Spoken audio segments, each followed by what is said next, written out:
Well, I think we should get started. I'm Bob Nerum, and I have the pleasure of introducing today's speaker, this year's Petit Institute Distinguished Lecturer.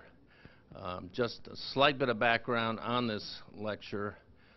We decided a couple years ago that we would have a single event each year beyond our normal scientific and technical and engineering seminars that really allowed someone to come in and paint a bigger picture and bring us a vision as to what's going on and where things are going. Our first distinguished lecturer last fall was Dr. Kenneth Shine, then president of the Institute of Medicine of the National Academy of Sciences. And this year we're very fortunate to have Mr. Art Collins, who is the chairman and CEO of Medtronic, the largest medical device company in the world. Georgia Tech and Medtronic have had an evolving, ever stronger relationship, and Medtronic has been tremendously supportive of what we try to do. They are one of our industrial partners. But this is actually the first time that Art Collins has been on the Georgia Tech campus, and it's a pleasure to have you here, Art. Art was basically born and grew up in Ohio, went to a wonderful little state college called Miami University of Ohio. That's just a first-rate liberal arts college. Did a little stint in the Navy and somehow worked it out in the Navy that he could spend some time at Penn and get a Master's of Business Administration at the Wharton School while he was teaching undergraduates at Penn. Then launched his career with Booz Allen Hamilton, then Abbott Laboratories, and in 1992 joined Medtronic. In 1994 he became the Chief Operating Officer, in 1996 the President, 2001 the CEO, and now just 6 months ago in April 2002 was named Chairman. As I mentioned to him earlier today, I said, I just don't know where you're going to go from here. But Medtronic has been an inspired company, and that has been in part due to inspired leadership. And Medtronic is very fortunate to have Art Collins as its new chairman and CEO. We at Georgia Tech are very fortunate to have Art Collins here today to talk to us about sustaining growth in medical technology. Art, I welcome you, I thank you, and we're all looking forward to your talk.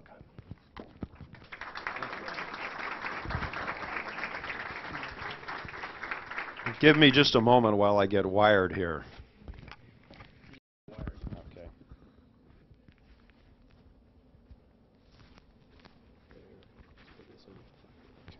This.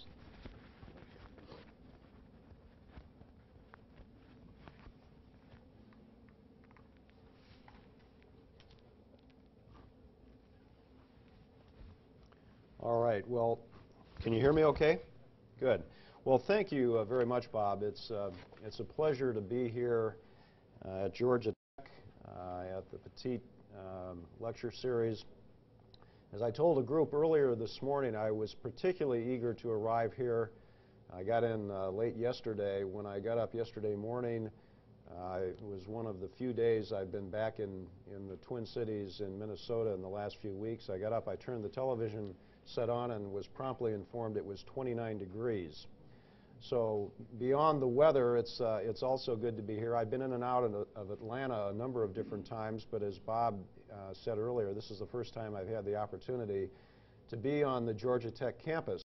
I do get an opportunity to visit a number of campuses around the United States, lots of times because there are major academic medical centers associated with those campuses, and I will tell you that you're very fortunate. You have more new construction or construction underway here than I've seen in just about anywhere else on any other campus, and that is one measure of progress.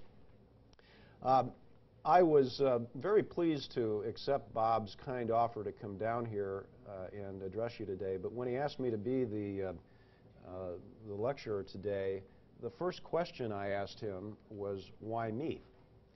And Bob paused for a second, and he said that Medtronic had done a number of wonderful things over the years, had been a strong supporter of Georgia Tech, And he said, by the way, I've done a little research, and I found out in the last 11 years or so that you've been with Medtronic, you've occasionally displayed a little bit of good judgment along the way.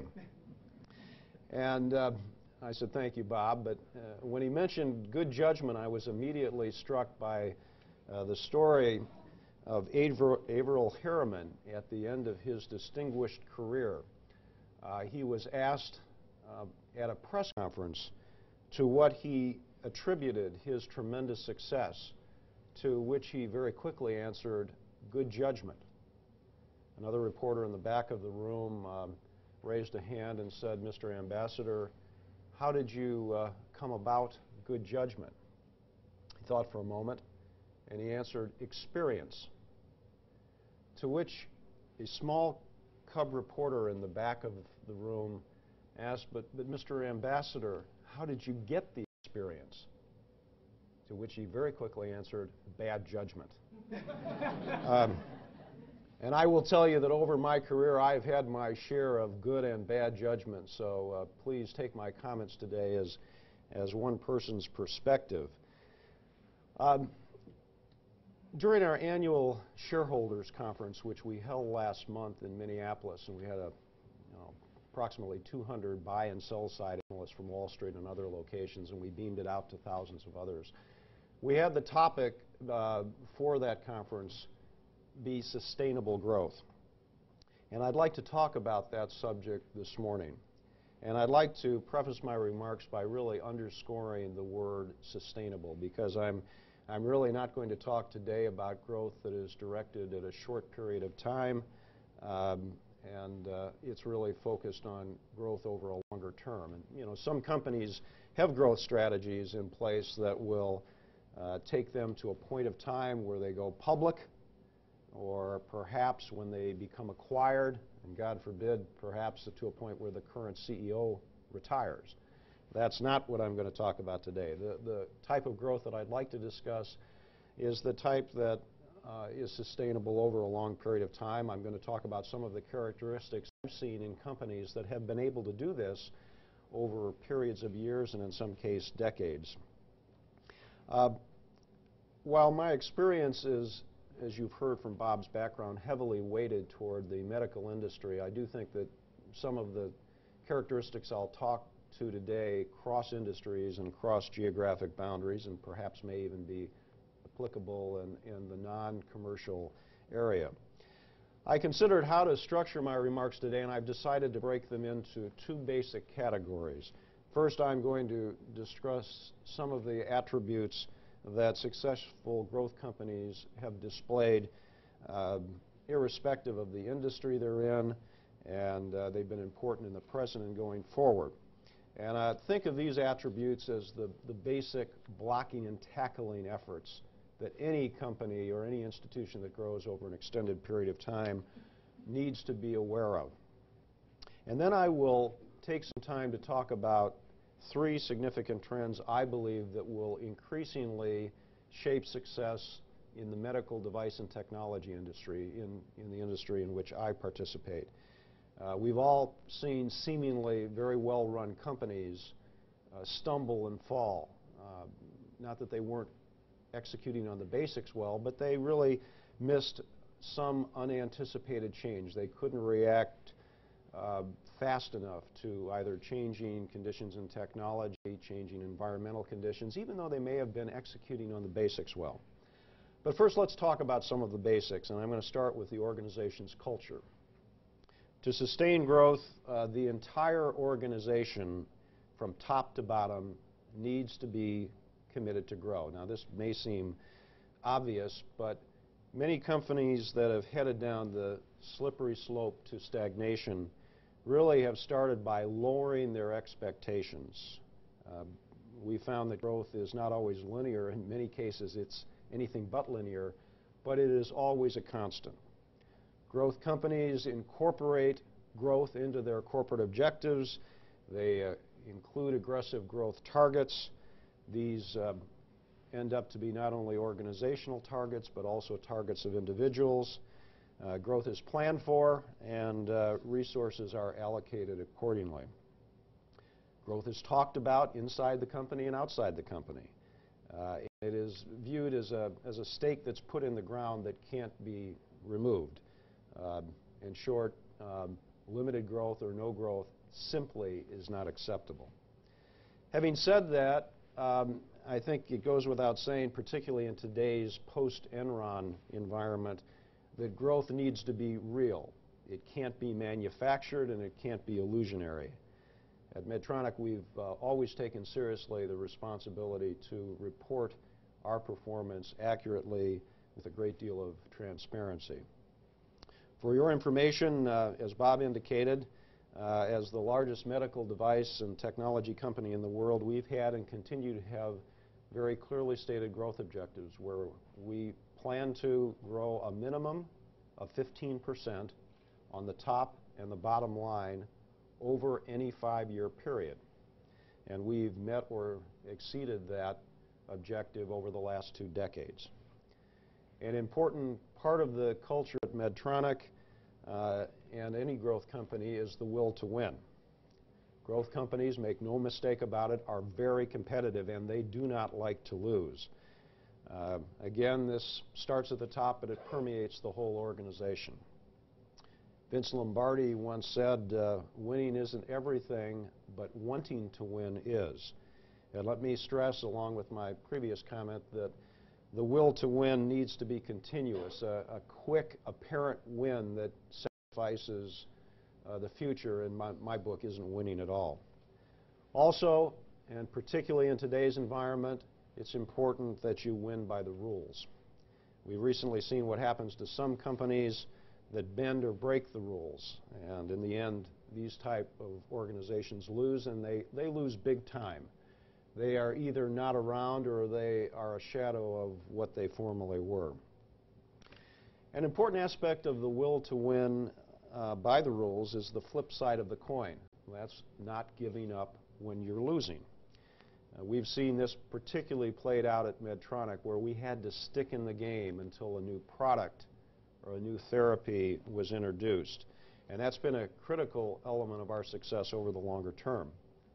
As Winston Churchill said in 1941, and this is one of my favorite quotes, never, never, never, never give up. The culture of a growth company also embraces change. Change isn't just tolerated and accepted, it really is encouraged. Growth companies have a bias for action, and they have a passion to continually reinvent themselves. And they figured out a common overused phrase that the only constant is in fact change itself. That's very easy to say, but it is hard to put into practice because most people are very uncomfortable with change. And basically, I believe it's because of the fear of unknown and the fear of failure. However, the most significant fear that I think leaders of growth organizations have is that they won't change rapidly enough. They won't adapt to either changes in the marketplace, their customers' needs, technology, whatever drives change in their particular organization. The final defining aspect of a growth culture, in my mind, is a tremendous focus on your customers. Customers are not only invited in, you go out and visit them. You always listen to what they have to say. This starts with the CEO of a company, but it permeates the whole organization. Growth companies tend to be interested in what they're doing well, but they're more interested in what is not going well or what could be improved. They go out and they visit accounts they don't have, rather than simply going back and spending time with their old friends where they're doing well. They focus on their customers' needs and what they will be in the future, rather than simply trying to meet today's expectations. And the importance of a growth culture was recognized very early at Medtronic by our founder, Earl Bakken. In fact, when Earl wrote the mission statement of Medtronic back in 1960, before mission statements were commonplace, much of what he wrote was really directed at ensuring the health and success of Medtronic over the long time, and I'm going to come back to that point in just a moment. While the culture of a growth company is extremely important, there are other very important attributes. While this may seem somewhat obvious, growth companies tend to position themselves in growth markets. Warren Buffett had it right when he said that good jockeys will do well on good horses, but not on broken down nags. And we've been very fortunate to be well positioned in the healthcare sector, which represents a very large and growing market. U.S. healthcare expenditures right now make up approximately 14% of gross domestic product, and that's close to $1.5 trillion. And the government expects that spending is going to reach about $2.6 trillion, or about 16% of GDP by the year 2010. Our business is to provide improved and cost-effective solutions for large chronic disease states. Within markets that we currently operate in, our biggest business is in cardiovascular and cardiac problems, although we have major franchises in neurological and spinal disorders, and most recently have moved into the treatment of a very large disease state, one that's growing very rapidly, and that's diabetes. Changing demographics really play into favor for our products. In the U.S. alone, the number of individuals aged 65 and over is expected to double by the year 2025 as all the baby boomers, of which I'm right at the leading edge of, mature and grow older. Even though the events of September 11th and the ongoing global recession and the loss of confidence in corporate America have significantly changed the world and the environment in which we conduct our business, the medical device and technology industry has been fairly resistant to major economic downturns or unrest around the world. And not that that will not affect the business going forward, but we tend to be fairly recession resistant.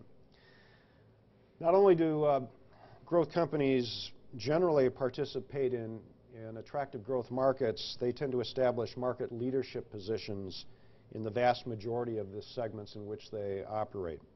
And perhaps this is just another variation on the will to win theme, but market leadership really does bring many benefits. Market leaders are able to invest more resources in sustaining their growth than do their competitors. They also gain from the aura of being number one, which is hard to quantify, but it does exist. At Medtronic, we are the leader in most all of the market segments in which we participate, and we work hard in enhancing our position. We have an objective to be number one in every single market segment in which we are operating in. However, there is a danger if you simply focus on your competitors, particularly if you are already number one. At Medtronic, we pay a tremendous amount of attention to our competition, and we take every competitor very seriously. But our corporate mission is to alleviate pain, restore health, and extend life. And that mission continually reminds us that the enemy really isn't our competition. It's the various disease states against which our products and therapies are directed. In fact, the major objective that we have is to improve upon ourselves.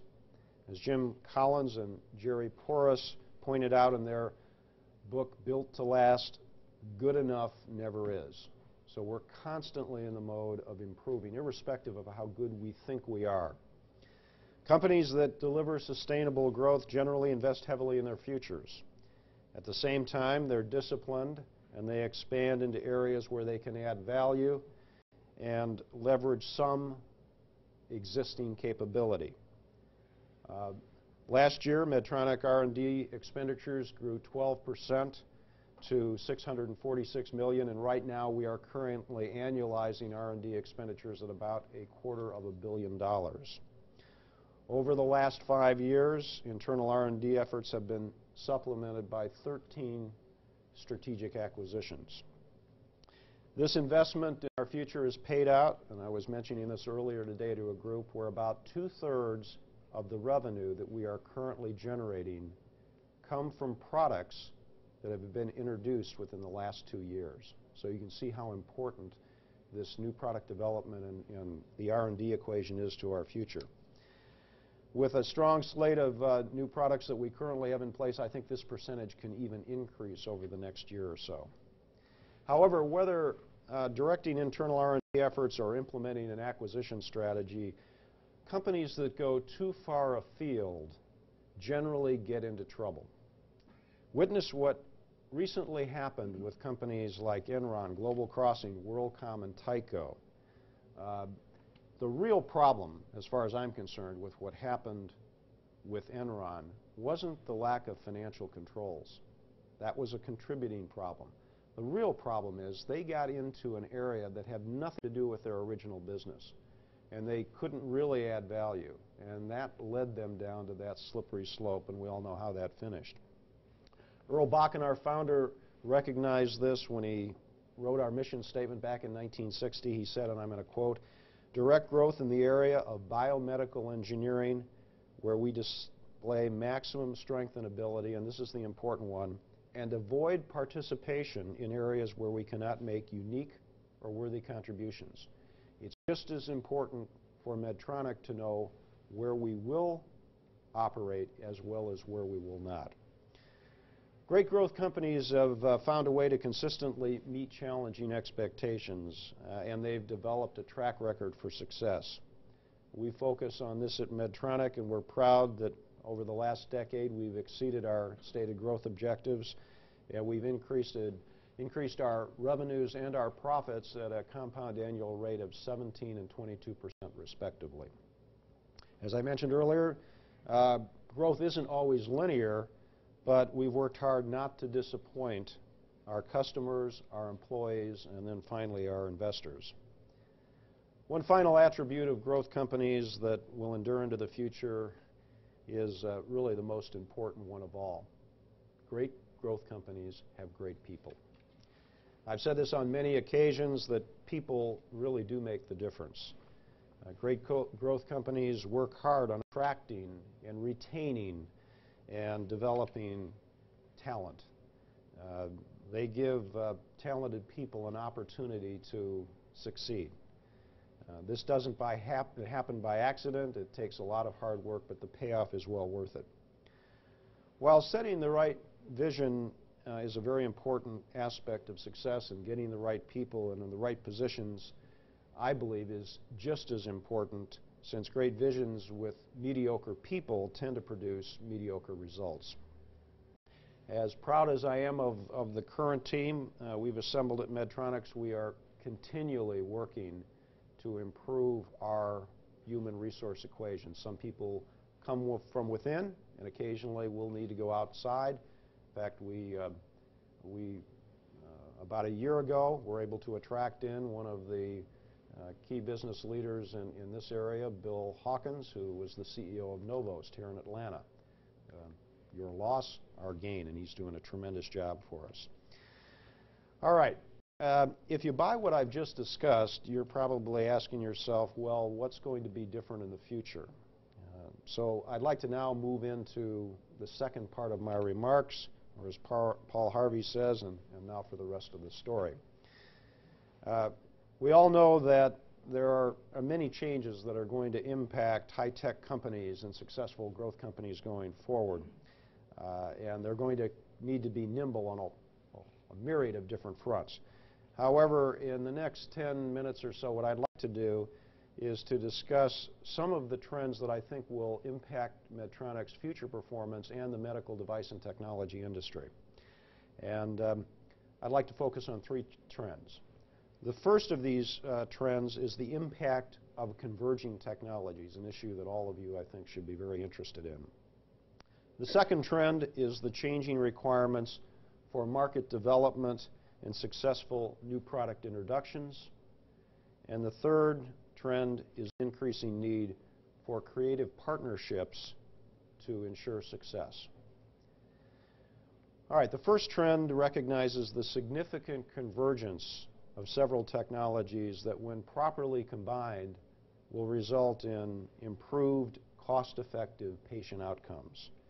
These converging technologies offer the potential for better solutions across a broad range of medical care, and the continuum from wellness to early diagnosis to risk stratification to surgical or interventional procedures to postoperative patient monitoring. Incorporating technological advances into medical devices will remain an extremely important part of our future success. These advances will continue to provide traditional medical device technology such as device miniaturization, longevity, improved physiological sensors and diagnosis, advanced biomaterials, and more efficient and less invasive ways to deliver therapy with a number of other benefits. These advances in traditional medical technology will be increasingly complemented by two additional technological thrusts. The first one is biotechnology. Medtronic has historically incorporated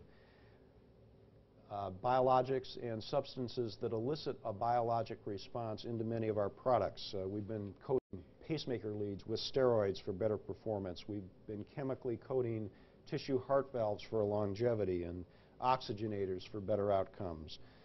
We've delivered therapeutic compounds through some of our implantable drug pumps. So this isn't a new area for Medtronic. But going forward, new device biologic combinations will become much more prevalent. For example, based on compelling data, the FDA recently approved a genetically engineered protein that successfully replaces harvested bone in spinal fusions. And this is very important. Our product, which is called the Infuse bone graft, is a recombinant human bone morphogenic protein.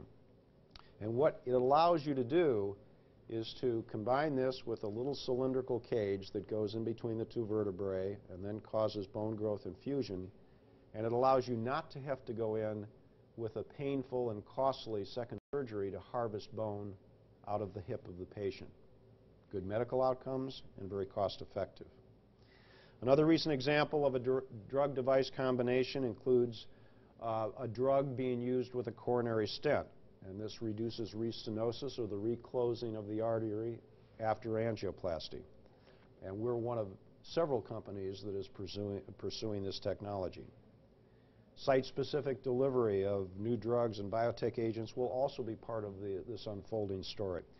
And we're very excited about our implantable infusion pump's ability to deliver compounds for the treatment of pain, neurological disorders, diabetes, and significant health problems. In addition to biotechnology, the other complementary technology that will be important to us going forward is information technology. Many of our devices currently have very sophisticated computing and communication technologies incorporated in the devices. And with the explosion of information technology, our devices will increasingly offer expanded information and remote monitoring options. In addition, the Internet will play a much more important role in the future transmission of key patient information. We have a new CareLink system that allows individual patient conditions to be monitored in a remote location. Think about this. You have a pacemaker or an implantable cardioverter defibrillator or an implantable neuro device that you can be in a room like this and have a remote monitor continually monitoring that device, not only to ensure that the device is performing well, but monitoring physiological functions. That information can be then downlinked through a modem to a secure server, captured, and then a physician can get on the Internet and access that information from a remote location. Again, timely information transfer and very cost effective. Let me shift now to the second trend, and it involves the changing definition of what makes for a successful new product or therapy introduction. This is particularly important because successful growth companies don't just introduce new products into existing markets, they create whole new markets. As an investor, Peter Bernstein writes in his analysis of growth companies versus growth stocks, and I quote, "The ability to create its own market is the strategic, the dominating, and the single most important distinguishing characteristic of a growth company." The key point here is if you want patients that have a need for your product to obtain access to the product, it's no longer enough to develop the product and say, here it is.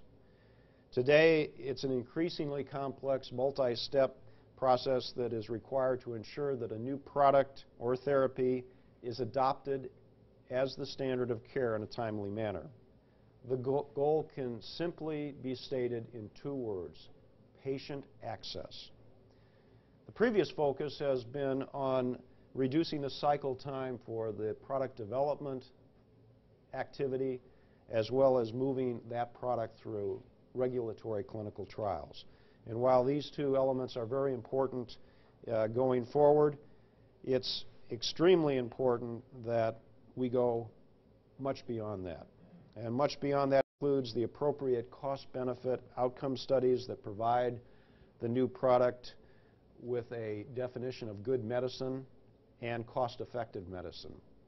It includes not only the regulatory approval from the FDA and other regulatory bodies around the world, but also getting adequate reimbursement for hospitals, for physicians, and for other people involved with the delivery of care. Required training doesn't just apply to the sales force and the physicians who will use the products. It extends to the education of those physicians that will diagnose and refer patients to specialists. It also involves communicating not only with physicians, but also with patients and their families who are becoming much more proactive in managing the health care of themselves and their loved ones. This has to be done in a responsible way, but it is going to be an important part of the future, and we're effectively utilizing public relations to a degree we've never utilized before. We have a number of web-based communication formats rather than existing consumer advertising. In fact, some of you may have seen earlier this week, if you watched the Today Show where they had Jerry Lewis on and Katie Couric was doing an interview, Jerry Lewis talked about one Medtronic product. It was a neurostimulator to treat pain. I don't know if you know the history of Jerry Lewis, but because he was doing all these pratfalls early in his career, he damaged his back significantly, got addicted to pain pills, almost died from that, was cleaned up, but he still had this intractable pain, and he was very close to taking his life. Dr. DeBakey down in Houston recommended one of our devices, which is a pacemaker-type product that has its leads go into the spinal cord, basically gave him his life back without pain. Now he's an evangelist. We have to quiet him down periodically from what he wants to say. I'd like to give you an example of one product in this regard. It's a very important product. It's a biventricular pacemaker that treats heart failure, and I think it's a very good case study. In August of 2001, we became the first company to receive FDA approval for a pacemaker that paces both sides of the heart to treat congestive heart failure. The product's name is InSync. And I will tell you, it bears no resemblance to the musical group other than both are very popular. The FDA approval was significant, but to really understand this, the effort really started years in advance. We consulted with leading medical researchers in the United States and Europe to ensure that the product was correctly designed prior to the European launch of InSync in August of 1998. Now remember that when you think about how efficient the FDA is. But this started back in the mid-90s. Product was initially introduced in Europe in 1998. We met with the FDA repeatedly in order to anticipate what questions they would have and helping to design our U.S. clinical trials. We carefully managed the clinical trials to ensure that proper data was collected, even if it meant a slower uptake compared to one of our competitors. That was the beginning. The end, we got to market more rapidly. We prepared meticulously for the FDA panel meeting, during which we presented the data and answered all the questions and then received a unanimous panel recommendation for approval, while our competitor at the same time was not recommended for approval. Prior to the FDA approval, we scaled up manufacturing, trained our U.S. sales force, and put in place a series of physician proctors as would be needed, and we hired additional field personnel, all before we launched the product. We work closely with the media, which resulted in feature stories in the Wall Street Journal, the New York Times, and major news coverage on all the major networks and other journals and periodicals. We ensured that the necessary information was disseminated to referring physicians and patients, and we consulted with patient advocacy groups and major medical societies. We've interfaced with Medicare officials and payers to ensure that adequate reimbursement exists for this therapy. The ultimate goal of all these steps is to improve patient access and accelerate the adoption of this new therapy as a standard of care. And we recognize every step along the line was important. Keep in mind that heart failure is a large and growing medical problem. It affects over 20 million people around the world and over 5 million in the United States alone. It's also the single most expensive Medicare expenditure that we have and represents a multi-billion-dollar opportunity for Medtronic. How are we doing? Well, in 2 words, we're doing very well. I'm going to, next Monday, be involved in releasing our second quarter fiscal results. I tell you what they are, but I'd make you all insiders, and I know you don't want that on your back. But we will indicate that this market, remember the product was introduced just about a year ago, has grown to revenues in excess of $500 million, the most rapid takeoff of any product in the history of the medical device industry.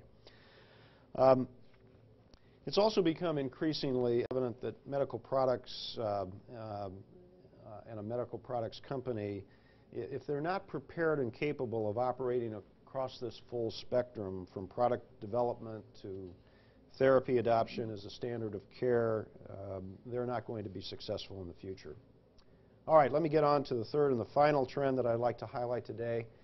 And in many ways, it's an outgrowth of the first two, and that is as information and biotechnology is combined with traditional medical technology to provide better options, it's clear that not one company will have at its disposal all the keys to success. As a result, increasingly in the future, successful growth companies will need to be involved in enhanced partnering. In fact, this trend is making for very interesting bedfellows. Let me further make my point by giving you just some examples of the breadth of our current partnering initiatives and some that may be ripe for further collaboration as we move forward. In the area of product development, we've utilized IBM, Microsoft, and privately held Benchmark Electronics to help design our new 2090 programmer, which was approved by the FDA within the last year. And this programs all of the active medical devices. Genetics Institute was our partner for the genetically engineered infused bone graft that I talked about earlier.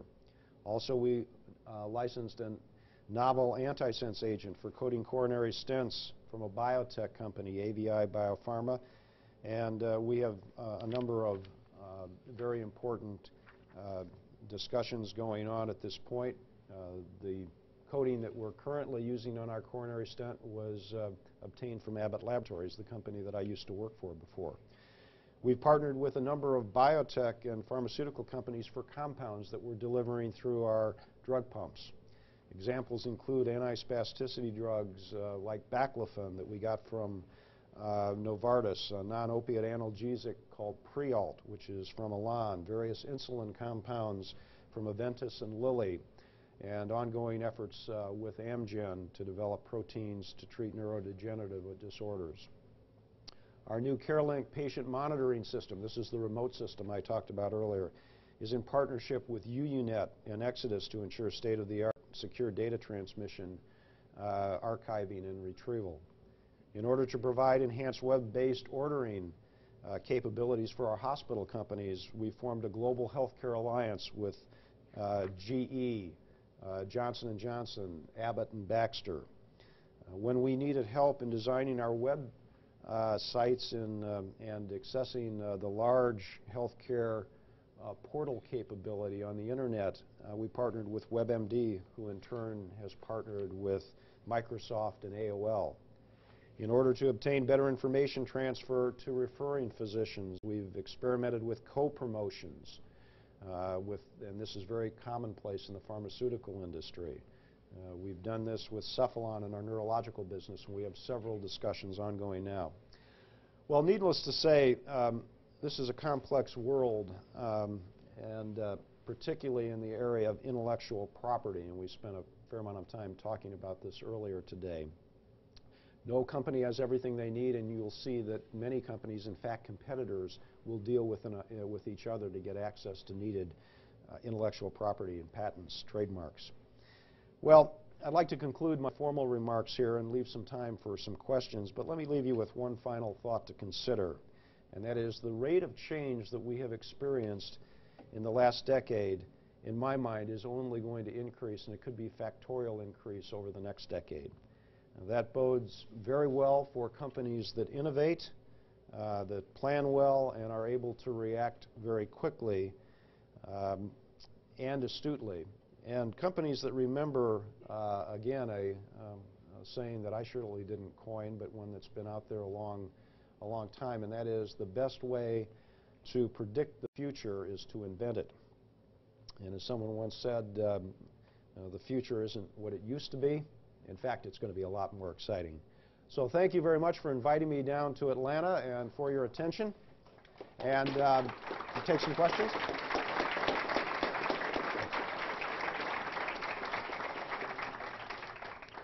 Yes. Let's open it up.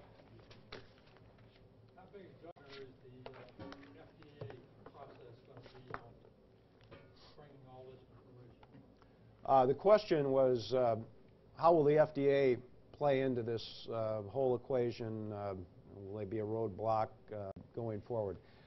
All of our products, again, almost all of our products go through the FDA as well as the other regulatory bodies around the world.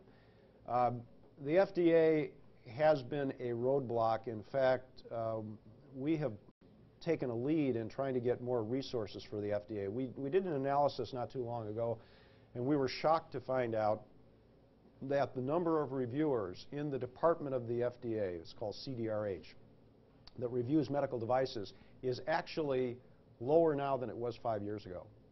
And the number of medical device submissions is up, and the complexity of those submissions, as you've heard, I've talked about drug-device combinations, information systems, is up. On the drug side of the equation, the funding had been up, number of new drug compounds stable or down. Why? They had user fees, and when you would submit an application, the company submitting would pay a fee. Well, we had to get our industry together. We finally got them together. We negotiated with the FDA at the White House, both houses of Congress, and right before the last elections, an FDA reform bill was enacted that gives greater resources. It also talks about electronic labeling, outsourcing some of the reviews. The FDA is going to be critical in this area. I think, and we were talking about this earlier also, I think you have well-intentioned people at the FDA. However, if you took the FDA's infrastructure, their information systems, the way they process their work, and you applied it to a commercial company, that commercial company would be bankrupt. So what is going to be the challenge of Mark McClellan, who is the new commissioner of the FDA, it's been without a leader for over 2 years, he's going to have to deal with how not only does he take resources, but how does he improve the way in which the FDA does its work to make it more streamlined, without giving up the very important oversight that the FDA has on safety and efficacy. And just so I want to be clear on this point, we want a strong FDA. We do not want products coming into the market that are not safe and efficacious, but we want them to review and conduct their work in a timely fashion. Yes? Question regarding your converging technology area. And the question I have really relates to a press release that I read recently about the Medtronic Foundation funding the work up at University of Minnesota, I think it was with Catherine Verfai in the area of stem cells, and was curious as to if Medtronic is envisioning any product commercialization coming out of that work, or is it primarily exploratory just to see how stem cells might impact? There's a few dimensions of your question. Let me see if I can answer all of them. To begin with, because the headquarters of Medtronic is in Minneapolis, and we're a Twin Cities and a Minnesota company, we have a very strong relationship, have had with the university over the years. Much of the funding that we have provided the university, however, has not really been utilized as well as we would have liked to have seen it. What we ended up doing was going to the then president of the university, Mark Udoff, who is no longer the president, he's gone back to Texas, and asked if we consolidate our efforts and if we put some additional money in, where are they headed? And they came back with a definition of stem cell research. And so it was in a collaboration with the university that they identified an area. We thought it was an emerging area of biotechnology, and we funded that effort. Now, the second part of your question, are there strings attached? Any funding that goes out of the Medtronic Foundation, and keep in mind that last year our contributions, charitable and civic contributions, were about $25 million. About 65% of that goes through the Medtronic Foundation. Any donation or funding that comes out of that has no strings attached. So if the University of Minnesota comes up with some breakthrough in stem cell research, we are not assured, nor do we have any right of first refusal or any other strings that are attached to that. Now, we do, through other parts of Medtronic, have relationships with different research institutions that have a much closer tie with funding and then access to what comes out of that funding, but not in this particular area. Yes? Well, I'm not sure I wrote this down right, but did you say that 2/3 of your revenue comes from products that are less than 2 years old? That's correct. Well, two things. Aren't you kind of scared? Aren't you afraid to look in your rearview mirror? And don't you really need all these bright young people in this room to keep that pace? No, yes. The point is that if you get spooked by the ability to change, and this is another theme off of this change, if you're not willing to continue to modify not only products but the way that you're reacting in a number of different areas, the chances are that someone else is going to be innovating and pass by. So is it a little bit daunting to think about the fact that we need to not only continue to innovate in a revenue base that's now somewhere in excess of $7 billion, but we've got to keep doing this. If we're going to grow 15%, the math is you double in 5 years. So in 5 years, we're going to be, whether it's a $14 or a $15 billion corporation, and the only way you're going to continue to grow is to keep changing, keep bringing out new products, keep moving into new markets where you can add value. So that's the name of the game here. I mean, it's a rapidly moving industry. Now, the second question, and you talked about the need for all the bright people in the room, I will tell you that the single most important resource that Medtronic has is not found on an income statement or a balance sheet or a cash flow statement. It's the human resource. That's the real key to our success. It's been fundamental in Medtronic for a long period of time, and I will tell you that there's a war for talent out there. We're not the only company that has recognized this. So if we're going to continue to grow at this 15+% or greater, we're going to have people, good people, that are going to really be involved in developing this growth. So no question, that's the most important area that I spend my time on. Yes? You want a microphone? The trends that you listed here for the future seem to all require a lot of capital, and I was wondering what kinds of strategies would be different for the smaller company, the person that has an idea that they want to develop and maybe not want to be the child of a big larger company, but try to create their own new diversified company. How do you think they progress from A to a new Medtronic? Let me Let me answer your question in two ways. First, a very technical comment with respect to capital. We're fortunate in Medtronic and in our industry that this is not an extremely capital-intensive industry. Now, by capital, I mean investing in large manufacturing plants. We tend to have our greatest investment be in the programmers that we make and then we put out in our various hospital locations to program our products. So our CapEx, or the capital expenditures that we have compared to other industries, are very low. In fact, ours will probably be less than $400 million this year.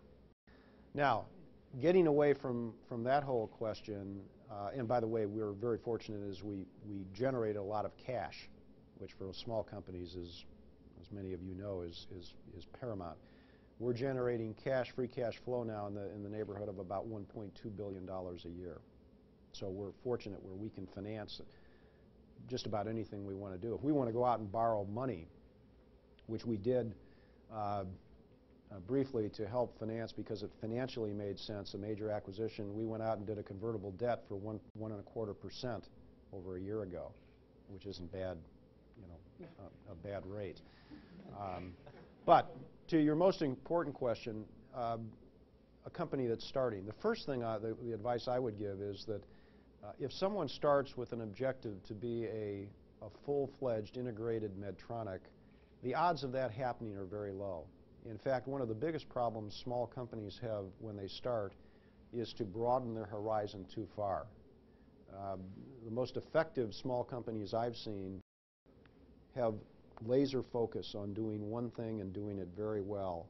And until they do that well, they don't expand. In fact, interesting point, back in 1960, it's hard to believe right now, in 1960, Medtronic, right now we have a market capitalization over $55 billion. In 1960, Medtronic was bankrupt simply because they tried to expand too rapidly, and that's when the mission was written, and we fixed that. But thank God we fixed that. But I think there's plenty of opportunity for small companies to come up with good ideas, new products, particularly in the area of technology. The question is making sure that you have a very firm definition of what your product is and what your objectives are. Now, some of those companies may find to continue to grow going forward, they may be acquired, or they may decide that they're going to continue to focus in a more limited area. The other point I'd leave you with, particularly in our industry, is it would be very difficult, impossible, I would say, for any company to come into our basic pacemaker or implantable cardioverter-defibrillator line simply because the intellectual property hurdles would be insurmountable. You might have good ideas, you might have technology, but you'd never get around the intellectual property. So a word to the wise on all of you, if you get involved in businesses that are generating new, novel ideas, think patent, patent, patent, patent. And it's one of the areas that will allow you to get a sustainable capability. Yes? Talk about the ability to remote readout from pacemakers and other devices. What's the progress of technology to modify the operational performance remotely without invasive surgery on those devices? Well, the technology exists. Keep in mind that if you were to receive a pacemaker, an implantable cardioverter defibrillator, an implantable neurostimulator, in the surgical suite, that product would be implanted, and it could be programmed using a small head that looks like a pager that is very close to the body, and it sends, using RF energy, using advanced telemetry, signals back and forth. It can modify the settings. So as telemetry technology advances further, there's nothing that indicates that you can't not only uplink information that would be captured and be reviewed by a physician, but there's nothing that tells the physician they couldn't downlink signals that would actually go the other way and modify the device. Now, we're taking this in a stepwise fashion, but that technology exists today.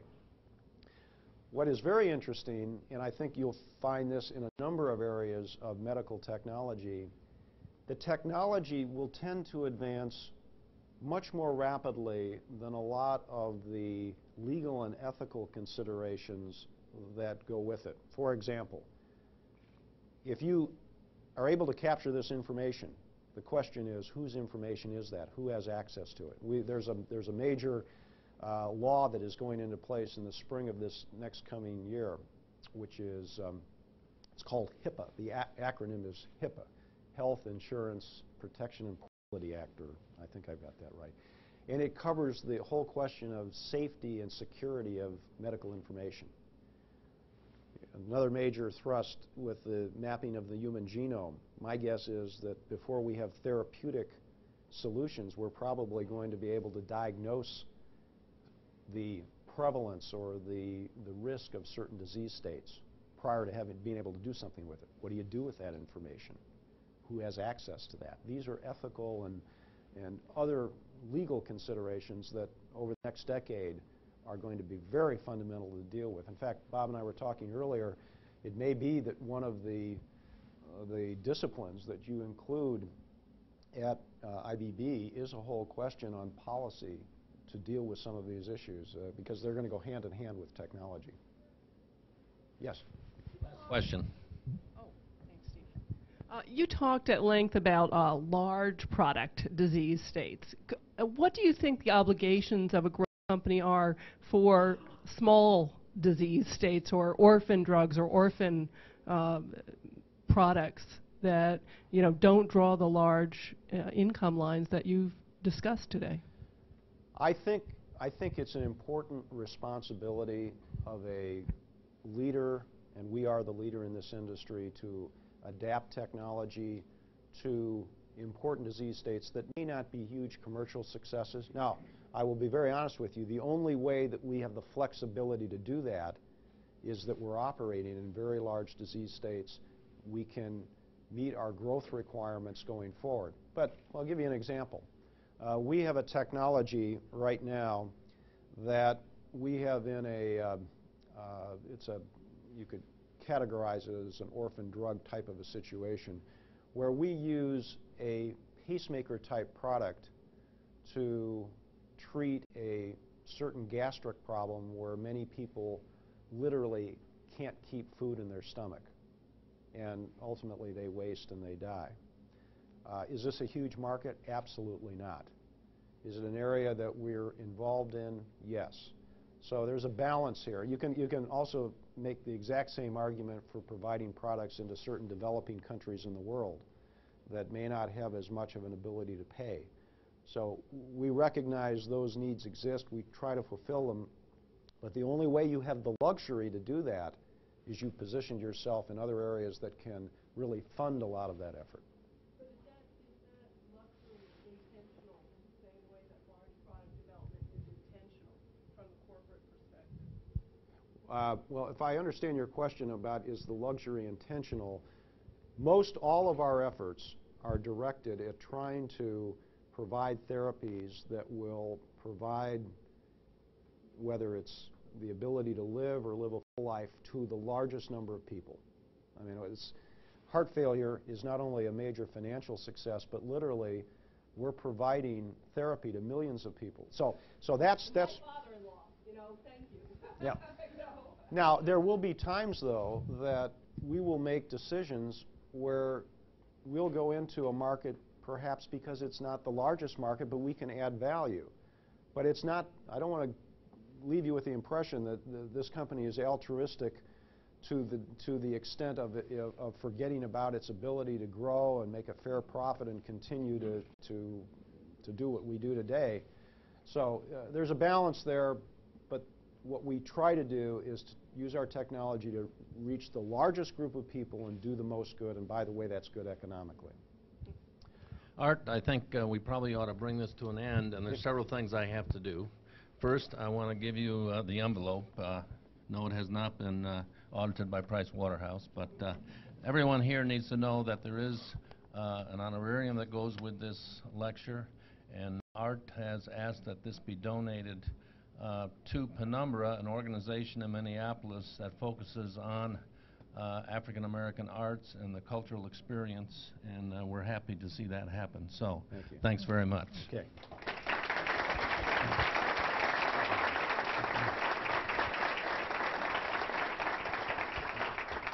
Although the monetary value of this is nowhere near what's in the envelope, we hope it is something that will help you remember your visit to Georgia Take that Tech. top off. Let me.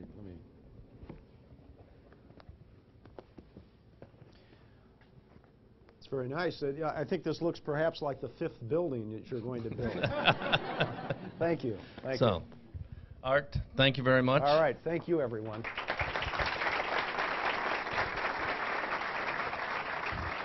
As a final thing, thanks everyone for coming. There's buffet lunch out in the atrium. Everyone is invited to attend and to take advantage of that opportunity to talk to Art Collins as well as others one-on-one.